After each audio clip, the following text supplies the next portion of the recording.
ਜਦੋਂ ਮੋਦੀ ਸਾਹਿਬ ਕਹਿ ਰਹੇ ਆ ਮੈਂ ਕਿਸਾਨ ਦਾ ਪੁੱਤਰ ਹਾਂ, ਮੈਂ ਜਿਹੜੀ ਚੀਜ਼ ਕੀਤੀ ਆ ਉਹ ਪਿੱਛੇ ਨਹੀਂ ਹਟੂੰਗਾ, ਮੈਂ ਦੇਸ਼ ਹਿੱਤ 'ਚ ਕੀਤੀ ਆ। ਪਰ ਦੇਸ਼ ਹਿੱਤ ਤਾਂ ਤੁਹਾਡਾ ਲੋਕਾਂ ਨੇ ਦੇਖਣਾ ਨਾ। ਤੁਸੀਂ ਲੋਕ ਨਾ ਖੁਸ਼ ਆ, ਲੋਕ ਸੜਕਾਂ ਤੇ ਆ, ਬੀਬੀਆਂ ਭੈਣਾਂ ਕਿਸਾਨ। ਅਸੀਂ as an artist I am on the road today protesting against the new legislation. ਜੇ ਆਪਾਂ ਸਾਰੇ ਇਕੱਠੇ ਹੋ ਕੇ ਸੜਕਾਂ ਤੇ ਬੈਠੇ ਆ ਤੇ ਸਾਨੂੰ ਨਹੀਂ ਦੇਖ ਰਹੇ, ਫਿਰ ਉਹ ਕਿਸਾਨ ਦੇ ਪੁੱਤ ਜੋ ਕਹਿ ਰਹੇ ਆ ਉਹ ਵੀ ਝੂਠ ਆ, ਤੇ ਜੋ ਕਹਿ ਰਹੇ ਆ ਮੈਂ ਦੇਸ਼ ਹਿੱਤ 'ਚ ਕਰ ਰਿਹਾ ਉਹ ਵੀ ਝੂਠ ਆ।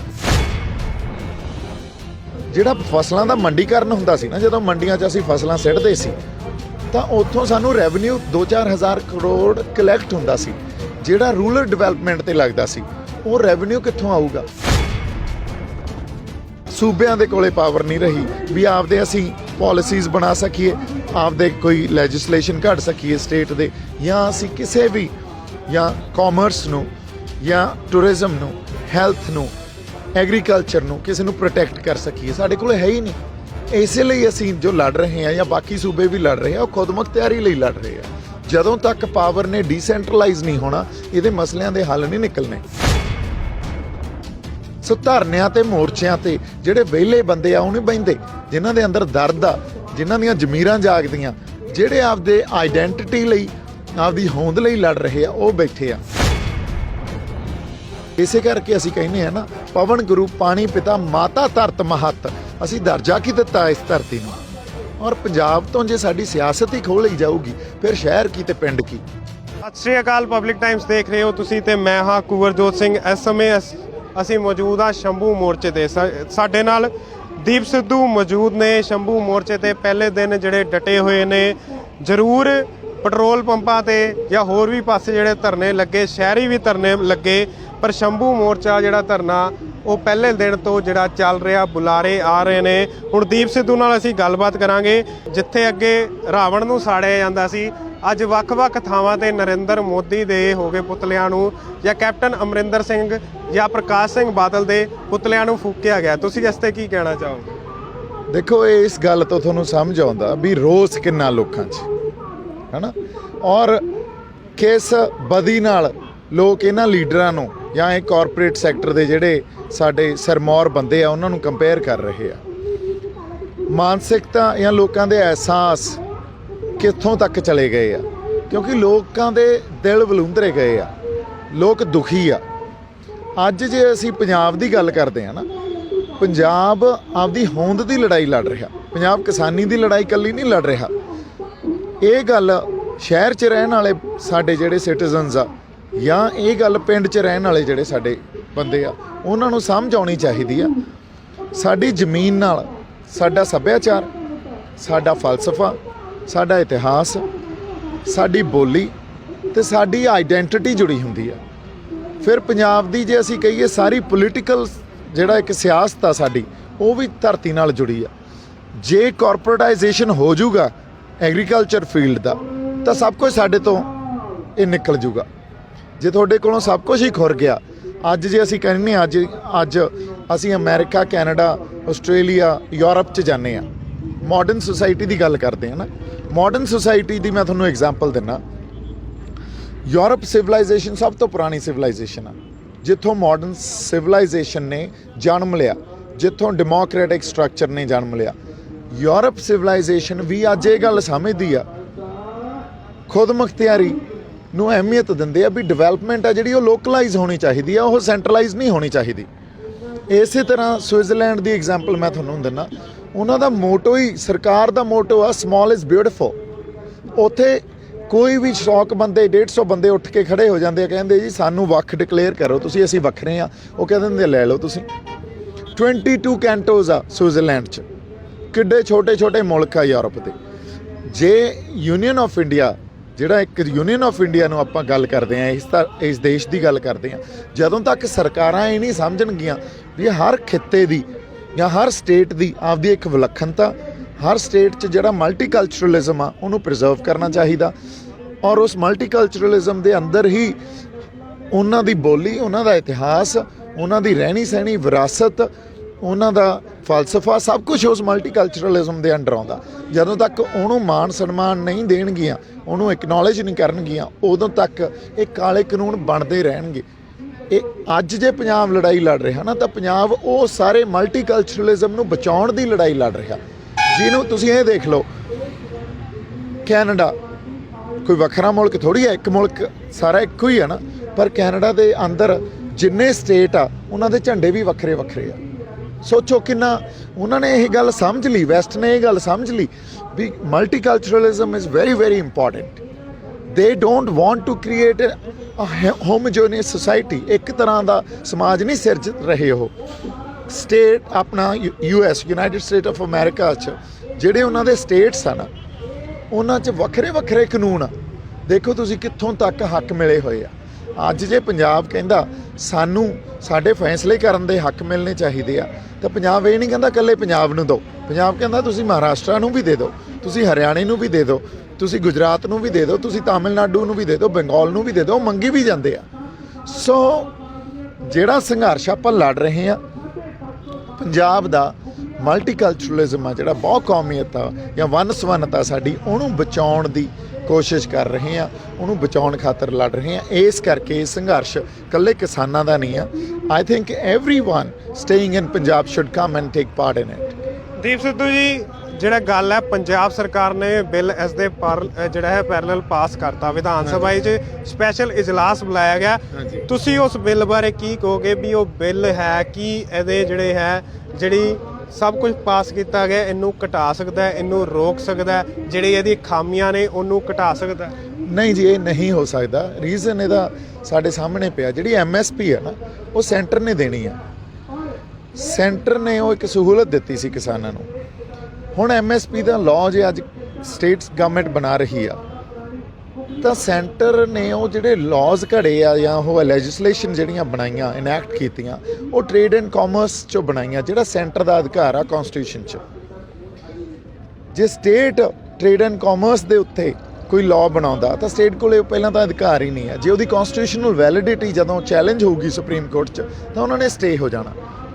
Supreme court might keep it in abeyance, ਹੈ ਨਾ, ਉਹਨੂੰ ਸਸਪੈਂਡ ਕਰ ਦਈਏ ਆਪਾਂ ਸਰਲਤਾ 'ਚ ਜਾਂ ਸਰਲ ਭਾਸ਼ਾ 'ਚ ਗੱਲ ਕਰੀਏ।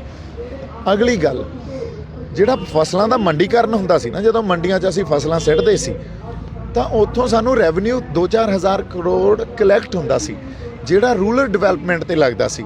ਉਹ ਰੈਵਨਿਊ ਕਿੱਥੋਂ ਆਊਗਾ? ਉਹ ਰੈਵਨਿਊ ਦੀ ਕੋਈ ਪ੍ਰੋਵੀਜ਼ਨ ਹੀ ਨਹੀਂ ਕੀਤੀ ਗਈ। ਉਹ ਰੈਵਨਿਊ ਵੀ ਹੁਣ ਕੀ ਕਰੂਗੀ ਸਟੇਟ ਗਵਰਨਮੈਂਟ? ਉਹ ਪੰਜਾਬ ਸਾਡੇ ਤੇ ਹੀ, ਸਾਡੀਆਂ ਜੇਬਾਂ 'ਚੋਂ ਹੀ ਜਾਊਗਾ, ਸਾਡੇ ਤੇ ਹੀ ਥੋਪਣਾ ਉਹਨਾਂ ਨੇ, ਕਿਸੇ ਹੋਰ ਰੂਪ 'ਚ ਥੋਪ ਦੇਣਾ। ਅਗਲੀ ਗੱਲ, ਇਹਦੇ ਤੇ ਹੋਰਡਿੰਗ ਆ, ਜਿਹੜੀ ਹੋਰਡਿੰਗ ਜਮਾਖੋਰੀ, ਉਹਨੂੰ ਲੀਗਲ ਕਰ ਦਿੱਤਾ ਗਿਆ ਸੈਂਟਰ ਦੀ ਲੈਜਿਸਲੇਸ਼ਨ ਦੇ ਨਾਲ। ਪੰਜਾਬ ਸਰਕਾਰ ਨੇ ਉਸ ਹੋਰਡਿੰਗ ਦੇ ਬਾਰੇ ਜਿਹੜੀ ਗੱਲ ਕੀਤੀ ਹੈ, ਤੁਸੀਂ ਉਹ ਦੇਖੋ, ਉਹਦੇ 'ਚ ਕੋਈ ਰੈਲੇਵੈਂਸੀ ਨਹੀਂ ਰਹੀ। ਹੋਰਡਿੰਗ ਹਜੇ ਵੀ ਲੀਗਲਾਈਜ਼ ਹੋ ਜੂਗੀ। ਫਿਰ 2.5 ਏਕੜ ਤੋਂ ਘੱਟ ਵਾਲਾ ਜਿਹੜਾ ਫਾਰਮਰ ਆ, ਉਹਦੀ ਜ਼ਮੀਨ ਕੁਰਕੀ ਨਹੀਂ ਹੋਊਗੀ। ਤਾਂ ਵਾਟ ਅਬਾਊਟ 2.5 ਏਕੜ ਤੋਂ ਉੱਤੇ ਵਾਲੇ ਦਾ ਕੀ ਬਣੂਗਾ? ਔਰ ਇਹ ਸਾਰੇ ਜਿਹੜੇ ਕਾਨੂੰਨ ਆ ਨਾ ਕਿਤੇ ਕੌਨਫਲਿਕਟ ਆ ਸੈਂਟਰ ਦੇ ਨਾਲ। ਔਰ ਪੰਜਾਬ ਸਰਕਾਰ ਨੇ, ਕੈਪਟਨ ਸਾਹਿਬ ਜਿਹੜੇ ਸਾਡੇ ਚੀਫ ਮਿਨਿਸਟਰ ਸਾਹਿਬ ਆ, ਉਹਨਾਂ ਨੇ ਇਹ ਵੀ ਗੱਲ ਕਹੀ ਵੀ ਸਾਡੇ ਕੋਲੇ ਤਾਂ ਸਪੇਸ ਹੀ ਹੈ ਨਹੀਂ ਕੋਈ ਨਵੀਂ ਲੈਜਿਸਲੇਸ਼ਨ ਜਾਂ ਸਟੇਟ ਲਾਜ਼ ਇਨੈਕਟ ਕਰਨ ਦੀ। ਸਾਨੂੰ ਸੈਂਟਰ ਨੇ ਸਪੇਸ ਹੀ ਨਹੀਂ ਦਿੱਤੀ। ਕਿਉਂ ਨਹੀਂ ਦਿੱਤੀ?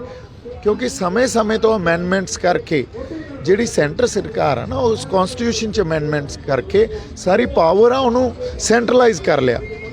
ਹੁਣ ਉਹ ਲੋਕਲਾਈਜ਼ਡ ਨਹੀਂ ਰਹੀ। ਉਹ ਸੂਬਿਆਂ ਦੇ ਕੋਲੇ ਪਾਵਰ ਨਹੀਂ ਰਹੀ ਵੀ ਆਪਦੇ ਅਸੀਂ ਪਾਲਿਸੀਜ਼ ਬਣਾ ਸਕੀਏ, ਆਪਦੇ ਕੋਈ ਲੈਜਿਸਲੇਸ਼ਨ ਘੜ ਸਕੀਏ ਸਟੇਟ ਦੇ, ਜਾਂ ਅਸੀਂ ਕਿਸੇ ਵੀ, ਜਾਂ ਕਾਮਰਸ ਨੂੰ, ਜਾਂ ਟੂਰਿਜ਼ਮ ਨੂੰ, ਹੈਲਥ ਨੂੰ, ਐਗਰੀਕਲਚਰ ਨੂੰ, ਕਿਸੇ ਨੂੰ ਪ੍ਰੋਟੈਕਟ ਕਰ ਸਕੀਏ। ਸਾਡੇ ਕੋਲ ਹੈ ਹੀ ਨਹੀਂ। ਇਸੇ ਲਈ ਅਸੀਂ ਜੋ ਲੜ ਰਹੇ ਹਾਂ, ਜਾਂ ਬਾਕੀ ਸੂਬੇ ਵੀ ਲੜ ਰਹੇ ਆ, ਉਹ ਖੁਦਮੁਖਤਿਆਰੀ ਲਈ ਲੜ ਰਹੇ ਆ। ਜਦੋਂ ਤੱਕ ਪਾਵਰ ਨੇ ਡੀਸੈਂਟਰਲਾਈਜ਼ ਨਹੀਂ ਹੋਣਾ, ਇਹਦੇ ਮਸਲਿਆਂ ਦੇ ਹੱਲ ਨਹੀਂ ਨਿਕਲਣੇ। ਦੀਪ ਸਿੱਧੂ, ਇੱਕ ਗੱਲ ਹੋਰ ਆਉਂਦੀ ਹੈ ਵੀ ਨਰਿੰਦਰ ਮੋਦੀ ਹੋ ਗਏ, ਸਿੱਧਾ ਸਟੇਜ ਤੇ ਜਾ ਕੇ ਕਹਿੰਦੇ ਨੇ ਵੀ ਮੈਂ ਬਿੱਲ ਵਾਪਸ ਨਹੀਂ ਲੈਣਾ, ਮੈਂ ਆਪ ਕਿਸਾਨ ਦਾ ਪੁੱਤ ਹਾਂ, ਮੈਂ ਕਿਸਾਨ ਦਾ ਕਦੇ ਬੁਰਾ ਨਹੀਂ ਚਾਹਾਂਗਾ, ਬੁਰਾ ਨਹੀਂ ਕਰਾਂਗਾ। ਲੋਕਾਂ ਨੂੰ ਵਰਗਲਾਇਆ ਜਾ ਰਿਹਾ। ਨਹੀਂ, ਗੱਲ ਦੇਖੋ ਤੁਸੀਂ, ਇਹ ਗੱਲਾਂ ਤਾਂ ਸਰਕਾਰ ਦੀਆਂ ਜਿਹੜੀਆਂ ਸਟੇਟਮੈਂਟਸ ਆ, ਇਹਨਾਂ 'ਚ ਉਹਨਾਂ ਦੀ ਮਾਨਸਿਕਤਾ ਦਿਖਦੀ ਆ। ਜਦੋਂ ਉਹ ਦੇਸ਼ ਨੂੰ ਕਿਵੇਂ ਸਮਝਦੇ ਆ, ਇਹ ਗੱਲ ਸਮਝੀਏ ਆਪਾਂ।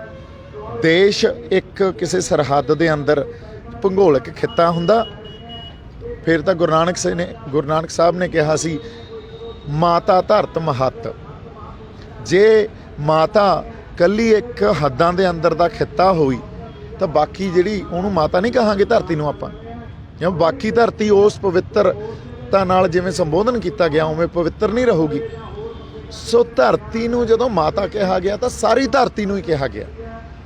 ਤਾਂ ਇਸ ਕਰਕੇ ਦੇਸ਼ ਸਰਹੱਦਾਂ ਦੇ ਅੰਦਰ ਭੂਗੋਲਿਕ ਖਿੱਤਾ ਨਹੀਂ ਹੁੰਦਾ, ਦੇਸ਼ ਲੋਕ ਹੁੰਦੇ ਆ। ਲੋਕ ਪਵਿੱਤਰ ਹੋਣ ਤਾਂ ਧਰਤੀ ਪਵਿੱਤਰ ਆ, ਲੋਕ ਅਪਵਿੱਤਰ ਹੋਣ ਤਾਂ ਧਰਤੀ ਅਪਵਿੱਤਰ ਹੋ ਜਾਂਦੀ ਆ। ਹੁਣ ਜਦੋਂ ਮੋਦੀ ਸਾਹਿਬ ਕਹਿ ਰਹੇ ਆ ਮੈਂ ਕਿਸਾਨ ਦਾ ਪੁੱਤਰ ਹਾਂ, ਮੈਂ ਜਿਹੜੀ ਚੀਜ਼ ਕੀਤੀ ਆ ਉਹ ਪਿੱਛੇ ਨਹੀਂ ਹਟੂੰਗਾ, ਮੈਂ ਦੇਸ਼ ਹਿੱਤ 'ਚ ਕੀਤੀ ਆ, ਪਰ ਦੇਸ਼ ਹਿੱਤ ਤਾਂ ਤੁਹਾਡਾ ਲੋਕਾਂ ਨੇ ਦੇਖਣਾ ਨਾ। ਤੁਸੀਂ ਲੋਕ ਨਾ ਖੁਸ਼ ਆ, ਲੋਕ ਸੜਕਾਂ ਤੇ ਆ, ਬੀਬੀਆਂ ਭੈਣਾਂ ਕਿਸਾਨ। ਅਸੀਂ as an artist I am on the road today protesting against the new legislation. ਜੇ ਆਪਾਂ ਸਾਰੇ ਇਕੱਠੇ ਹੋ ਕੇ ਸੜਕਾਂ ਤੇ ਬੈਠੇ ਆ ਤੇ ਸਾਨੂੰ ਨਹੀਂ ਦੇਖ ਰਹੇ, ਫਿਰ ਉਹ ਕਿਸਾਨ ਦੇ ਪੁੱਤ ਜੋ ਕਹਿ ਰਹੇ ਆ ਉਹ ਵੀ ਝੂਠ ਆ, ਤੇ ਜੋ ਕਹਿ ਰਹੇ ਆ ਮੈਂ ਦੇਸ਼ ਹਿੱਤ 'ਚ ਕਰ ਰਿਹਾ ਉਹ ਵੀ ਝੂਠ ਆ। ਇਹ ਤਾਂ ਝੂਠ ਦਾ ਪਲੰਦਾ, ਹੋਰ ਕੁਝ ਵੀ ਨਹੀਂ ਆ। ਸਾਨੂੰ ਭਟਕਾਉਣ ਦੀ ਜਾਂ ਸਾਡੀ ਮਾਨਸਿਕਤਾ ਨੂੰ ਕਿਸੇ ਹੋਰ ਪਾਸੇ ਲਾਉਣ ਲਈ ਇਹ ਸਾਰੀਆਂ ਸਟੇਟਮੈਂਟਸ ਆਉਂਦੀਆਂ। ਦੀਪ ਸਿੱਧੂ, ਪਿੰਡਾਂ ਦੇ ਵਸਨੀਕ ਅੱਗੇ ਆ ਰਹੇ ਆ। ਪਹਿਲਾਂ ਆਉਂਦਾ ਸੀ ਮੋਰਚਿਆਂ ਦੇ ਬਜ਼ੁਰਗ ਦਿਖਦੇ ਸੀ, ਨੌਜਵਾਨ ਨਹੀਂ ਦਿਖਦੇ। ਇਹ ਨੌਜਵਾਨਾਂ ਤੇ ਕੁੜੀਆਂ ਵੀ ਅੱਗੇ ਆਈਆਂ, ਨੌਜਵਾਨ ਵੀ ਅੱਗੇ ਆਏ। ਜਿਹੜਾ ਨੌਜਵਾਨਾਂ ਨੂੰ ਨਸ਼ੇੜੀ ਕਹਿ ਕੇ ਕਿਹਾ ਜਾਂਦਾ ਸੀ, ਬਦਨਾਮ ਕੀਤਾ ਜਾਂਦਾ ਸੀ, ਉਹ ਵੀ ਜਿਹੜੇ ਆ ਅੱਗੇ ਆਏ। ਉਹਨਾਂ ਨੇ ਸਾਬਤ ਕਰਤਾ ਵੀ ਅਸੀਂ ਨਸ਼ੇੜੀ ਨਹੀਂ ਹੈਗੇ। ਪਰ ਸ਼ਹਿਰੀ ਵਰਗ ਅੱਗੇ ਨਹੀਂ ਆ ਰਿਹਾ। ਉਹ ਕਹਿ ਰਿਹਾ ਵੀ ਸਾਨੂੰ ਕੋਈ ਫਰਕ ਨਹੀਂ ਪੈਂਦਾ। ਦੇਖੋ ਐਂ ਨਹੀਂ ਆ, ਉਹ ਕਹਿ ਰਿਹਾ ਵੀ ਸਾਨੂੰ ਕੋਈ ਫਰਕ ਨਹੀਂ ਪੈਂਦਾ। ਉਹਨਾਂ ਨੂੰ ਗੱਲ ਹੋ ਸਕਦਾ ਉਹਨਾਂ ਤੱਕ ਪਹੁੰਚੀ ਨਹੀਂ ਜਾਂ ਸਮਝ ਨਹੀਂ ਆਈ। ਜਿਹੜਾ ਬੰਦਾ ਆਪਦੇ ਆਪ ਨੂੰ ਪੰਜਾਬੀ ਕਹਿੰਦਾ ਉਹਨੂੰ ਫਰਕ ਪਊਗਾ, ਉਹਨਾਂ ਨੂੰ ਇਹ ਗੱਲ ਸਮਝ ਨਹੀਂ ਪਊਗੀ। ਜੇ ਇਕੱਲੀ ਕਿਸਾਨੀ ਦੀ ਗੱਲ ਹੁੰਦੀ ਹੋ ਸਕਦਾ ਮੈਂ ਵੀ ਨਹੀਂ ਆਉਂਦਾ ਸੀ, ਜੇ ਕਰਪਸ਼ਨ ਦੀ ਗੱਲ ਹੁੰਦੀ ਨਹੀਂ ਆਉਂਦੇ ਸੀ, ਜੇ ਨੌਕਰੀਆਂ ਦੀ ਗੱਲ ਹੁੰਦੀ ਵੀ ਮਿਲਦੀਆਂ ਨਹੀਂ ਤਾਂ ਵੀ ਨਹੀਂ ਆਉਂਦੇ ਸੀ। ਪਰ ਜਦੋਂ ਹੋਂਦ ਤੇ ਗੱਲ ਆਉਂਦੀ ਆ ਵੀ ਇਸ ਤੋਂ ਬਾਅਦ ਪੰਜਾਬ ਦੀ ਹੋਂਦ ਨੇ ਬਚਣਾ ਕਿ ਨਹੀਂ ਬਚਣਾ, ਉਦੋਂ ਹੀ ਅਸੀਂ ਉੱਠ ਕੇ ਆਉਣੇ ਆ ਤੇ ਕਹਿੰਦੇ ਆ ਇਸ ਲੜਾਈ 'ਚ, ਹੋਂਦ ਦੀ ਲੜਾਈ 'ਚ ਅਸੀਂ ਆਪਦੀ ਸ਼ਮੂਲੀਅਤ ਦੇਣੀ ਆ, ਆਪਦੀ ਪਾਰਟਿਸਪੇਸ਼ਨ ਦੇਣੀ ਆ। ਹੋਂਦ ਤੇ ਗੱਲ ਕਿਵੇਂ ਆਈ ਆ? ਸਾਡੀ ਧਰਤੀ ਨਾਲ ਸਾਡਾ ਸਭ ਕੁਝ ਜੁੜਿਆ ਹੁੰਦਾ।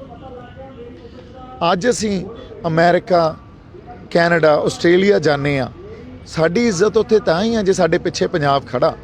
ਜੇ ਪੰਜਾਬ ਨਹੀਂ ਆ ਤਾਂ ਸਾਡੀ ਆਈਡੈਂਟੀਟੀ ਨਹੀਂ ਆ ਕੋਈ। ਹੁਣ ਸਾਡਾ ਸੱਭਿਆਚਾਰ ਜਿਵੇਂ ਮੈਂ ਕਿਹਾ ਇਸ ਧਰਤੀ ਨਾਲ ਜੁੜਿਆ ਹੋਇਆ। ਤੁਸੀਂ ਇੱਕ ਮੈਂ ਛੋਟੀ ਜਿਹੀ ਐਗਜ਼ਾਮਪਲ ਦਿੰਦਾ, ਮੋਹਾਲੀ 에ਅਰਪੋਰਟ ਦੀ ਜਿਹੜੀ ਜਦੋਂ 에ਅਰਪੋਰਟ ਬਣਾਉਣਾ ਸੀ ਤਾਂ ਹੁਣੇ ਪਿੱਛੇ ਜਿਹੀ ਦੀ ਗੱਲ ਆ, ਇੰਟਰਨੈਸ਼ਨਲ 에ਅਰਪੋਰਟ ਬਣਿਆ ਤਾਂ ਐਕਵਾਇਰ ਹੋਈ ਜ਼ਮੀਨ। ਹੋਰ ਉੱਥੇ ਜਿਨ੍ਹਾਂ ਦੀ ਜ਼ਮੀਨ ਐਕਵਾਇਰ ਹੋਈ ਉਹਨਾਂ ਨੂੰ ਮੁਆਵਜ਼ੇ ਵੀ ਮਿਲ ਗਏ, ਕੰਪਨਸੇਸ਼ਨ ਮਿਲ ਗਈ, ਤੇ ਉਹਨਾਂ ਕਿਸਾਨਾਂ ਕੋਲੇ ਜ਼ਮੀਨ ਨਹੀਂ ਰਹੀ। ਪਰ ਉਹ ਵੀ ਅੱਜ ਐਜੀਟੇਸ਼ਨ 'ਚ ਭਾਗ ਲੈ ਰਹੇ ਆ, ਹਿੱਸਾ ਲੈ ਰਹੇ ਆ। ਕਿਉਂ? ਕਿਉਂਕਿ ਉਹਨਾਂ ਕੋਲੇ ਤਾਂ ਜ਼ਮੀਨ ਹੀ ਨਹੀਂ ਆ। ਕਿਉਂ ਲੈਣ? ਕਿਉਂਕਿ ਉਹਨਾਂ ਦੀ ਸਿਆਸਤ ਖੋਲੀ, ਉਹਨਾਂ ਤੋਂ ਸੱਭਿਆਚਾਰ ਖੋਲਿਆ।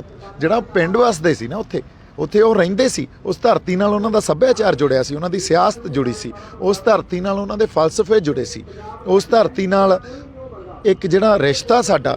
ਇਸੇ ਕਰਕੇ ਅਸੀਂ ਕਹਿੰਦੇ ਆ ਨਾ, ਪਵਨ ਗੁਰੂ ਪਾਣੀ ਪਿਤਾ ਮਾਤਾ ਧਰਤ ਮਹੱਤ। ਅਸੀਂ ਦਰਜਾ ਕੀ ਦਿੱਤਾ ਇਸ ਧਰਤੀ ਨੂੰ। ਔਰ ਪੰਜਾਬ ਤੋਂ ਜੇ ਸਾਡੀ ਸਿਆਸਤ ਹੀ ਖੋਹ ਲਈ ਜਾਊਗੀ ਫਿਰ ਸ਼ਹਿਰ ਕੀ ਤੇ ਪਿੰਡ ਕੀ। ਸਾਰਿਆਂ ਨੇ ਇਹ ਗੱਲਾਂ ਦਾ ਫਰਕ ਤਾਂ ਸਾਰਿਆਂ ਤੇ ਪੈਣਾ ਨਾ। ਇਸ ਲਈ ਅਸੀਂ ਪੰਜਾਬ ਦੇ ਹੋਂਦ ਦੀ ਲੜਾਈ ਲੜ ਰਹੇ ਹਾਂ। ਦੀਪ ਸਿੱਧੂ ਜੀ, ਅੰਤ 'ਚ ਮੇਰਾ ਇਹੀ ਸਵਾਲ ਹੈ ਵੀ ਫਿਊਚਰ ਕੀ ਆ?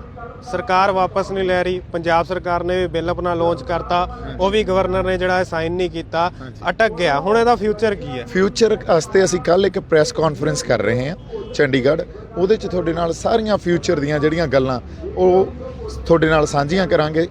ਚਾਹੇ ਸਾਡੇ ਸ਼ਹਿਰਾਂ 'ਚ ਰਹਿਣ ਵਾਲੇ ਬੰਦੇ ਆ ਉਹਨਾਂ ਨਾਲ ਸਾਂਝੀਆਂ ਕਰਾਂਗੇ, ਪਿੰਡਾਂ 'ਚ ਰਹਿਣ ਵਾਲੇ ਬੰਦੇ ਉਹਨਾਂ ਨਾਲ ਸਾਂਝੀਆਂ ਕਰਾਂਗੇ, ਕਿਉਂਕਿ ਫਿਊਚਰ ਵੀ ਅਸੀਂ ਆਪਸ 'ਚ ਰਲ ਮਿਲ ਕੇ ਹੀ ਕੱਢਣਾ। ਇਹ ਲੋਕਾਂ ਦੀ ਲੜਾਈ ਆ। ਇਸ ਕਰਕੇ ਸ਼ਹਿਰਾਂ ਵਾਲਿਆਂ ਨੂੰ ਵੀ ਮੇਰੀ ਜਿਹੜਾ ਅਰਬਨ ਸੁਸਾਇਟੀ ਆ ਉਹਨਾਂ ਨੂੰ ਮੈਂ ਆਮ ਰਿਕੁਐਸਟਿੰਗ ਦੈਮ ਦੈਟ ਇਹਦੇ 'ਚ ਆਓ, ਪਾਰਟਿਸਿਪੇਟ ਇਨ ਦਿਸ ਐਜੀਟੇਸ਼ਨ ਵੀ। ਔਰ ਬੜੀ ਪੀਸਫੁਲ ਐਜੀਟੇਸ਼ਨ ਆ। ਦੇਖੋ ਕਿਸ ਲੈਵਲ ਤੇ ਜਾ ਕੇ ਲੋਕਾਂ ਨੇ ਗੱਲ ਸਮਝੀ ਵੀ ਅਸੀਂ ਵਾਇਲੈਂਸ ਵੱਲ ਨਹੀਂ ਜਾਣਾ, ਸਾਨੂੰ ਵਾਇਲੈਂਸ ਵੱਲ ਧੱਕਿਆ ਜਾਊਗਾ, ਸਰਕਾਰਾਂ ਧੱਕਣਗੀਆਂ, ਅਸੀਂ ਉੱਧਰ ਨੂੰ ਨਹੀਂ ਤੁਰਨਾ। ਅਵੇਅਰਨੈਸ ਦੇਖੋ ਬਾਕਮਾਲ ਆ। ਹਜੇ ਤੱਕ ਐਡੇ ਲੰਬੇ ਸੰਘਰਸ਼ ਇੱਕ ਵੀ ਤੁਹਾਨੂੰ ਕਿਤੇ ਕੋਈ ਇਹੋ ਜਿਹਾ ਕੋਈ ਘਟਨਾ ਦਿਖੀ ਜਿੱਥੇ ਵਾਇਲੈਂਸ ਹੋਈ ਹੋਵੇ ਜਾਂ ਕਿਸੇ ਪਬਲਿਕ ਪ੍ਰਾਪਰਟੀ ਨੂੰ ਅਸੀਂ ਨੁਕਸਾਨ ਪਹੁੰਚਾਇਆ ਹੋਵੇ। ਸੋ ਧਰਨਿਆਂ ਤੇ ਮੋਰਚਿਆਂ ਤੇ ਜਿਹੜੇ ਵਿਹਲੇ ਬੰਦੇ ਆ ਉਹ ਨਹੀਂ ਬਹਿੰਦੇ, ਜਿਨ੍ਹਾਂ ਦੇ ਅੰਦਰ ਦਰਦ ਆ, ਜਿਨ੍ਹਾਂ ਦੀਆਂ ਜ਼ਮੀਰਾਂ ਜਾਗਦੀਆਂ, ਜਿਹੜੇ ਆਪਦੇ ਆਈਡੈਂਟੀਟੀ ਲਈ ਆਪਦੀ ਹੋਂਦ ਲਈ ਲੜ ਰਹੇ ਆ, ਉਹ ਬੈਠੇ ਆ। ਸੋ ਇਸ ਕਰਕੇ ਮੈਂ ਉਹਨਾਂ ਨੂੰ ਇਹ ਕਹੂੰਗਾ, ਆਓ ਸਾਡੇ ਨਾਲ ਬੈਠੋ, ਆਪਾਂ ਬ੍ਰੇਨਸਟਾਰਮ ਕਰਦੇ ਹਾਂ। ਬ੍ਰੇਨਸਟਾਰਮ ਕਰਕੇ ਤੁਸੀਂ ਸਮਝੋ, ਸਾਨੂੰ ਸਮਝਾਓ, then let's take it forward. ਧੰਨਵਾਦ ਜੀ ਤੁਹਾਡਾ। Thank you so much.